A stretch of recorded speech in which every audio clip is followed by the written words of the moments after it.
Terry Jones is the founder of Travelocity, the co-founder of Kayak. He led from a team of 6 to a $3 billion company. Terry Jones has become a powerful voice in the world of entrepreneurship. A man who knows a thing or two about disruption and innovation. Please join me in welcoming Terry to the stage. Disruption, innovation, they're just two sides of the same coin. The reason you call it disruption is because you didn't do it. It was done to you. You have to face your fears. Established organizations view disruption as a threat. Instead of saying, how could we do that? We have the brand, we have the supply chain, we have manufacturing, we have the people, we have the ideas. How can we do that? Stop being disruptive and start being innovative. The last 25 years were about who could build things the cheapest. The next 25 years will be about who can build things the smartest. I spent my entire career looking at the systems behind businesses, figuring out how to innovate, short-circuit, and then rewire them to create more nimble and more profitable enterprises. Now I show audiences how to look at their industry through a new lens, how to turn disruption off and turn innovation on. When I was CIO, I decided to take a huge risk. I was married, I had 2 kids, I had a big mortgage, a big salary. I said, you know that little department called Easy Saber that has our online product? I want to go run that. And they said, you're crazy, you're CIO. And I said, no, I want to do that.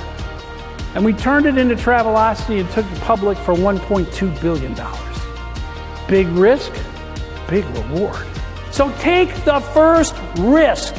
Maybe you'll fail, but failure leads to success. I think the reason the Travelocity story captures the imagination of audiences is that it could happen inside any company. It was a simple idea, a tweak almost, but it disrupted the entire travel industry.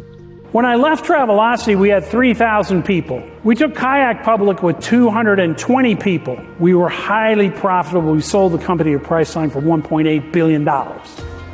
You can do more with less today.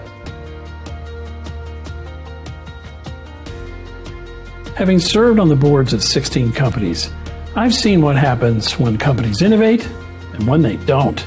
So I can tell you who and what is likely to disrupt your company, and more importantly, what you can do about it. The FAA just approved the first airline part that's 3D printed for GE. Think about how it was made before. A bunch of small factories in China build parts, they ship them to an assembler, he puts them together, sticks them in a warehouse, waits for GE to call, then they put them on a ship and a truck and get them to Fairfield. Introduce a 3D printer. All that supply chain is gone. Wouldn't you rather be the disruptor? That's the opportunity.